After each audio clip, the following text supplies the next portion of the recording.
করে সকলেই জানে যে এই শাহেদ মার্ডার কেসটা এখন প্রতিটা ঘরে ঘরে এটা নিয়ে আলাপ আলোচনা হচ্ছে। খুব দুঃখজনক যে এখন পর্যন্ত পুলিশ কোনো ধরনের আপডেট আমাদেরকে দিতে পারেনি। তাদের তদন্ত কতদূর হলো ওটাও আমাদেরকে এখনও জানায়নি। ফ্যামিলিটা অনেক কষ্টে আছে, তাদের সাথে দেখা করতে গিয়েছিলাম, এর থেকে বেশি আর কিছু না। নির্বাচন নিয়ে প্রস্তুতি তো আমাদের প্রায় শেষ পর্যায়ে চলে এসছে। সমস্যা হয়ে গেছে যে 22 তারিখ পর্যন্ত আপনাদের সাথেও এগুলো নিয়ে কথা বলতে পারছি না, রাঙ্গুনিয়াবাসীর সাথেও ভোট চাইতে পারছি না।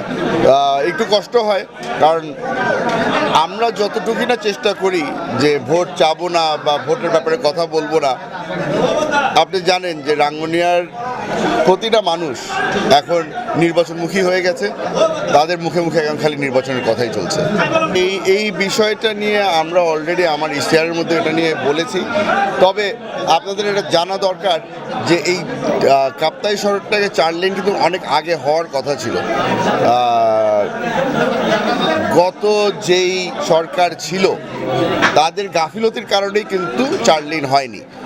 অনেক ধরনের অজুহাত দেখানো হয়েছে যে রাস্তা অ্যাকোয়ার করতে হবে, আর যেই রাস্তার পাশে যারা যারা জমির মালিক আছে তাদেরকে কষ্ট যেন না হয়, সেই কারণে 4 লেন করা হয়নি। এগুলো সব ভাওতাবাজি ছিল। আশা করছি যেই সরকারই আসুক না কেন, ইনশাআল্লাহ সামনের কয়েক বছরের মধ্যে কাপ্তাই সড়কটা 4 লেন হয়ে যাবে।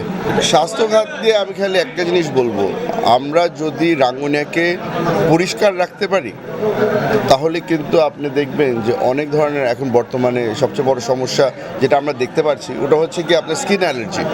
স্কিন অ্যালার্জির কিন্তু অনেকটাই সমস্যা কেটে পড়বে যদি আমরা আমাদের যেই এলাকার মধ্যে আমরা বসবাস করি ওই এলাকাটাকে যদি আমরা সাফ রাখি। সেই কারণে ছোট একটা উদ্যোগ নিয়েছি এই ডাস্টবিনের, কিন্তু এটাও আমি আপনাদের সামনে বলতে হচ্ছে উদ্যোগটা আমার না, উদ্যোগটা কিন্তু আমার ওয়াইফের। এটা ওনার ব্রেইন চাইল্ড ছিল, আর ওনাকে আমি ধন্যবাদ জানাতে চাই যে এটার পিছনে ওনার অনেক শ্রম আছে। হেলথ ক্যাম্পগুলো এটাও অ্যাগেন আমাকে রাঙ্গুনিয়াবাসী ধন্যবাদ জানিয়ে কোনো লাভ নাই, এটার পিছনে হাত হচ্ছে আমার ওয়াইফের। আর আমি অনেক সৌভাগ্য যে আমি একটা কেপেবল ওয়াইফ পেয়েছি আলহামদুলিল্লাহ। পিছনে এই মেজবান খাওয়া বা এই খানা দানা খাওয়া এইসব না, যারা যারা এতদিন ধরে আমার বাবার স্মৃতি মনের মধ্যে চেপে রেখেছিল তাদের সাথে এসে একটু বসা, তাদের সাথে একটু কথা বলা। চাচার বাড়িতে বসে ভাত খেয়েছি, ওটা তো অন্য ধরনের একটা আনন্দ। তার সাথে সাথে অনেক দিন ধরে যাদের সাথে হয়তো দেখা হয়নি তাদের সাথে আবার একটা দেখা করার সুযোগ হয়ে গেছে, ওটার জন্য আমি আমার চাচাকে ধন্যবাদ জানাই।